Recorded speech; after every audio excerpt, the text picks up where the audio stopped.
Il est une institution qui porte un nom noble. Mais sous ce vernis légal se cache une farce lugubre. Il s'appelle Conseil constitutionnel. Mais il n'a jamais été un rempart. Il est né avec des malformations préméditées, taillées pour trahir dès la première respiration. Un enfant fabriqué dans les laboratoires du mensonge, conçu pour valider l'inacceptable, blanchir le vol et enterrer la vérité vivante. Ce conseil n'a jamais été au service de la Constitution. Il est le bras légal d'un cartel politique, un cercle de mafieux en toge, fidèles non pas à la République, mais à un régime décomposé mais toujours vorace. Chaque élection devient un théâtre de l'absurde. Les urnes pleurent, les bulletins crient, mais le Conseil reste sourd, impassible, inflexible, illégitime. Il ne rend pas la justice, il déclare la victoire de ceux qui l'ont désigné. Il ne défend pas le peuple, il scelle son étouffement. Et pendant qu'il s'incline devant le pouvoir, le peuple, lui, s'éveille. Car nous savons maintenant, ce Conseil n'est pas tombé, il est né à genoux. Mais cette fois, plus de silence, plus de comédie. Nous allons décrypter, démonter, dévoiler chaque mensonge, chaque manœuvre, chaque trahison. Restez avec nous. Ce qui arrive ensuite va mettre à nu le système. Et il ne pourra plus jamais se cacher derrière ses toges. 35 recours introduits au départ, professeur Louison et Somba, 34 rejetés par le Conseil constitutionnel à l'issue de 2 jours du contentieux préélectoral. Est-ce que dans un premier temps, vraiment, quand on analyse ces chiffres que je viens de vous donner, on peut dire que les membres du Conseil constitutionnel ont été excessivement durs quand même? Madame Claude, vous voyez, d'habitude, je suis très éloquent, mais la question que vous me posez m'amène à être un peu introverti ce soir parce que, vous savez, de toutes les structures, ou si vous voulez, les institutions qui renforcent la démocratie, qui promeuvent l'état de droit, qui valorisent, si vous voulez, la protection, la promotion des droits de l'homme, les libertés fondamentales, parmi ces institutions-là figurent bel et bien d'instituts tels que la Cour constitutionnelle dans certains pays, mais le Cameroun a choisi de baptiser cette institution le Conseil constitutionnel. Alors, je vais vous dire une chose qui me paraît essentielle, c'est simplement que le Conseil constitutionnel, ça il faut le dire de la manière la plus objective à l'endroit des citoyens qui nous écoutent, c'est une institution qui doit oser. C'est une institution qui doit faire preuve de hardiesse et non preuve de rigidité. Parce que il faut pouvoir signaler ceci. Le Conseil constitutionnel a d'abord une structure politique. Politique pourquoi? Parce que politique même dans son essence. La manière de nommer les 11 membres du Conseil constitutionnel nous ramène tout droit à une institution politique. C'est-à-dire que 3 sont nommés par le président de la République, parmi lesquels le président qui est Clément Tangana. 3 sont nommés par le bureau de l'Assemblée nationale, 3 par le bureau du Sénat, du Sénat, et 2 par le Conseil supérieur de la magistrature. Alors, on se rend bien compte que, au-delà de ce que je venais de dire, le Conseil constitutionnel souffre de 2 maladies. Une maladie dans son essence et une maladie dans son existence. D'abord, dans son essence, du fait de la nomination que je venais d'évoquer, parce que, écoutez, Madame Claude, c'est un décret unique du chef de l'État qui nomme les 11 membres. Oh, ce n'est pas ça. Le test de 2004 est clair. Qui structure le fonctionnement et l'organisation du Conseil constitutionnel. Est clair. Le président de la République nomme 3 membres, parmi lesquels le président. C'est-à-dire, maintenant, le bureau de l'Assemblée nationale nomme 3. Cela veut dire quoi? On devait donc avoir des actes différents. C'est-à-dire, le président nomme ces 3 par décret. Le bureau de l'Assemblée nationale donne ces 3 par arrêté ou bien par communiqué. Le bureau du Sénat nomme ces 3 par arrêté. Et le Conseil supérieur de la magistrature nomme ces 3. Alors, on se rend bien compte que c'est un décret unique du chef de l'État qui nomme tous les 11 membres. Donc, à mon niveau, ça devient un problème dans l'essence même du Conseil constitutionnel. Ça devient un problème. Maintenant, vous avez posé une question là, j'étais oui. vous voyez que sur les 13 membres, les 13 candidatures qui ont été retenues par le conseil électoral de l'ECAM, il y a encore une réduction des candidats. Or, c'est-à-dire dans l'option d'une institution, dans sa conception extensive, on aurait pu avoir peut-être 15 ou 16 candidats. Mais d'entrée de jeu, on se rend compte que, et ça, votre question est pertinente, on se rend bien compte que le Conseil constitutionnel a fait preuve de rigidité et même de rigourosité, alors que nous attendions que pour ouvrir le jeu électoral, pour ouvrir la compétition électorale, il fallait davantage. Parce que vous voyez, on a eu 83 candidatures. On aurait pu avoir... Donc 83 dossiers. Dossiers déposés. Oui, 83 candidatures déposées. Bon, on aurait pu avoir au moins une quinzaine qui soient retenues par le Conseil constitutionnel et maintenant laisser le libre cours à la compétition électorale. Donc voilà le premier jet que je pourrais avancer en attendant que nous rentrions davantage au fond. Il bien débattre et il n'a pas eu comme fait nouveau par rapport à ce que l'élection Cameroun a eu à étudier. Professeur Luison Essomba, Jean-Claude Youd demande quels étaient les faits, les éléments nouveaux. Bon, pour le cas de ces partis politiques ayant soumis plus d'un dossier de candidature à Elections Cameroun, ils avaient été rejetés au motif d'une pluralité d'investiture. Ça veut dire que chaque candidat avait sa lettre d'investiture. Et on s'attendait à ce que le Conseil constitutionnel tranche, puisque le Conseil électoral avait rejeté justement ces dossiers de candidature-là. Lui, le Conseil, n'étant pas fixé sur la crédibilité ou l'authenticité de chaque lettre d'investiture. Est-ce que ce n'était pas au Conseil justement de faire ce travail-là, d'authentifier ces lettres d'investiture, de savoir qui était habilité à signer une lettre d'investiture et qui ne l'était pas? Madame Claude Maillot, je vais vous dire une vérité. Je vous parlais tout à l'heure du statut double du Conseil constitutionnel. Il y a un statut politique et un statut juridique. Juridique parce que le Conseil constitutionnel dit le droit. Et lorsqu'on dit qu'il dit le droit, cela veut dire qu'il a les pleins pouvoirs et qu'il utilise même ce qu'on appelle en droit les pouvoirs inquisitoriaux. C'est-à-dire les pouvoirs qui sont de nature à permettre au Conseil d'aller fouiner. Quand on dit tu es un inquisiteur, ça veut dire que tu cherches la vérité. En tant que juge de la régularité de l'élection présidentielle, le Conseil constitutionnel peut aller ultra petit, c'est-à-dire au-delà des moyens invoqués par le Conseil électoral pour rechercher la vérité. C'est-à-dire que dans le sens de la recherche de la vérité, le Conseil constitutionnel est à même d'aller fouiller dans les dossiers internes, dans les statuts internes des partis politiques pour rechercher la vérité et dire le droit.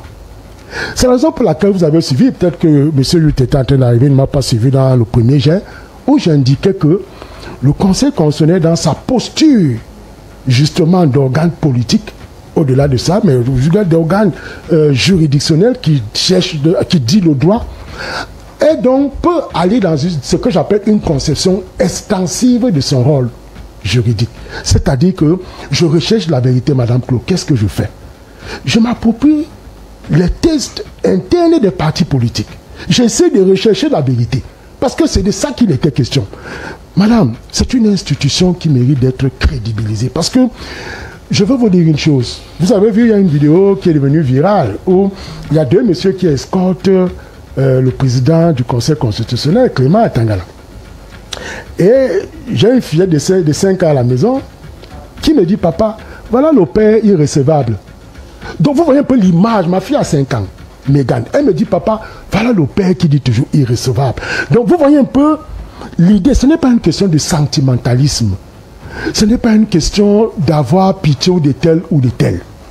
Je pense que le Conseil constitutionnel a encore raté une occasion plus que jamais de crédibiliser cette institution. Donc vous avez l'impression que ce travail de fond, de recherche de la vérité n'a pas été fait? Non, n'a pas été fait. C'est-à-dire que ça a été totalement bâclé. Je vais vous dire une chose, Madame Claude Maillot.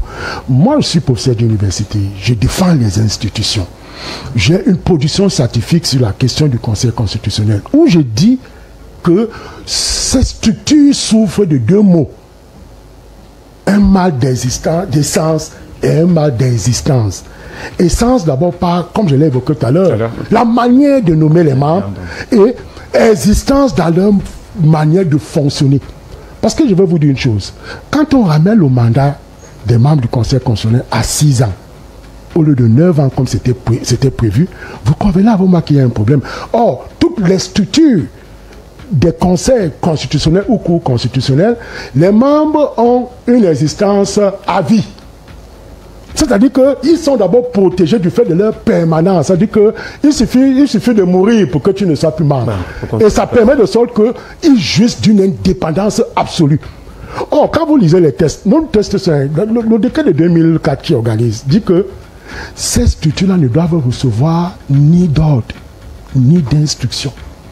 Et on vous dit que les décisions du Conseil constitutionnel s'imposent au respect des autorités administratives, des autres autorités juridictionnelles. Donc, je voudrais vous dire une chose.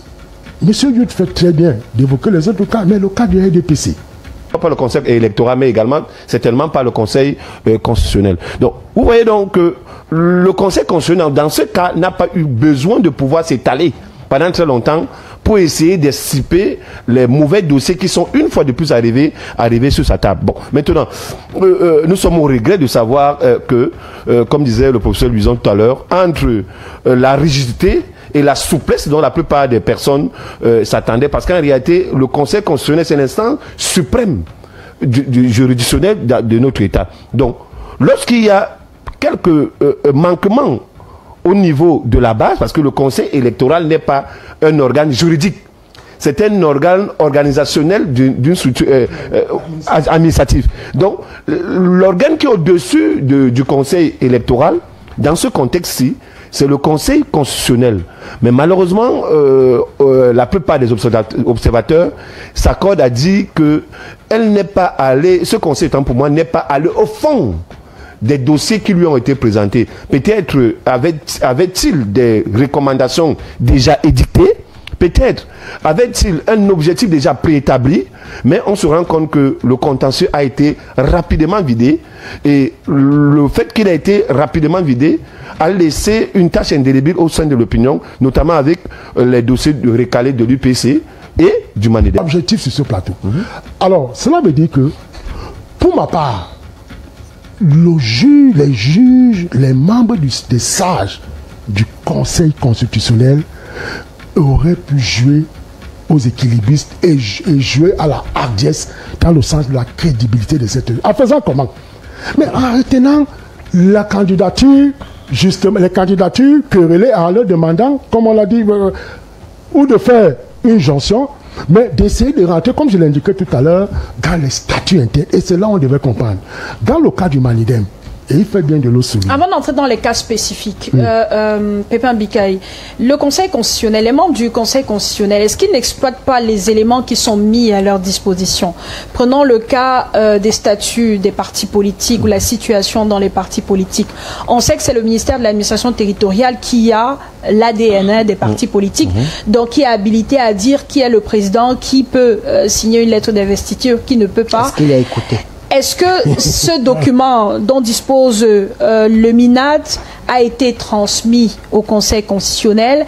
Est-ce qu'arrivé au niveau du Conseil constitutionnel, il a été examiné? Est-ce que le Conseil constitutionnel a eu tous les éléments nécessaires pour dire le droit tant voulu par les Camerounais? Je pense que cette institution n'est pas allée au fond.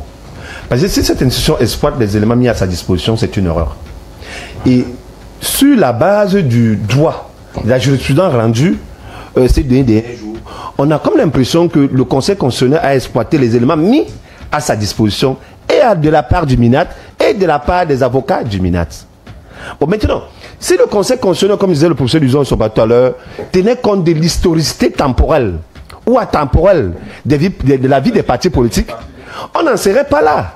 Parce qu'en réalité, le Manidem, je ne suis pas pour Janissé, je ne soutiens non plus le professeur Kamto, mais lorsque nous sommes quand même dans une analyse, il faut qu'on essaye de jouer les équilibristes. Mais qu'on s'assure qu'on n'est pas en train de jouer les faux équilibristes. Il faut qu'on essaye de pouvoir apporter sur la table des éléments d'analyse sur lesquels tout le monde peut être capable de convoquer des jugés. Le Manidem, depuis sa création en 1991, si je ne me trompe pas, a eu plusieurs présidents. On a connu Abanapama, on a connu Banankani, on a connu Dieudonné Yebga, jusqu'à ce qu'en 2015, il y a eu des problèmes entre Dieudonné Yebga et la branche d'Anissé Kane. Que le ministre de l'administration territoriale a tranché à travers une circulaire qui faisait d'Anissé Kane. Le président du Manidem s'est signé. Qui faisait de Bapor le secrétaire général de l'UPC s'est signé. Et d'un autre président du CPP comme étant celui qui représente le CPP. Sauf que... Mais au Conseil constitutionnel, le représentant du MINAT a dit que le président du Manidem reconnu, c'est Dieudonné Yebga. Et lors d'une interview, le ministre de l'administration lui-même a confirmé je suis d'accord avec cette... Dieudonné Yebga est le Nous président ne vivons pas au Tchad de manière... Nous vivons au Cameroun de manière permanente. C'est-à-dire nous tous ici, on est resté au Cameroun pendant près de 7 ans sans sortir du territoire. Le trésor public au profit du financement des partis politiques ont été déposés dans le compte de qui? Sur 5 ans. Si c'est Dieudonné Yebga, il y a lieu que l'agence d'investigation financière puisse s'interroger. Parce que frauduleusement, il y a de l'argent qui a été viré à quelqu'un qui n'avait pas participé au jeu électoral au niveau de la base. C'est le rôle que le Conseil constitutionnel... Je n'entre pas sur le juridisme, ce n'est pas mon domaine, je ne m'y connais pas. Mais sur le plan sociologique, sur le plan de la société, le Conseil constitutionnel aurait pu interroger les éléments basiques. Les éléments compréhensibles pour le quartier-genre, pour le citoyen lambda, pour dire le droit. Bon, on est resté dans le politique. Et le politique a produit les résultats que nous connaissons, à savoir, la discussion. Il y a aussi notre jurisprudence qui aurait au moins prévalu. C'est-à-dire, ok, il y a pu rater les listes. Comme Anissé Kane n'est pas habilité à investir un candidat, ok, Dieudonné Yebga est candidat du Manidem. Tout le monde aurait applaudi. Mais Dieudonné Yebga n'est pas candidat du Manidem. Anissé Kane n'est pas habilité à investir un candidat. Donc, Manidem allait au quartier. Ce n'est pas du droit, Claude.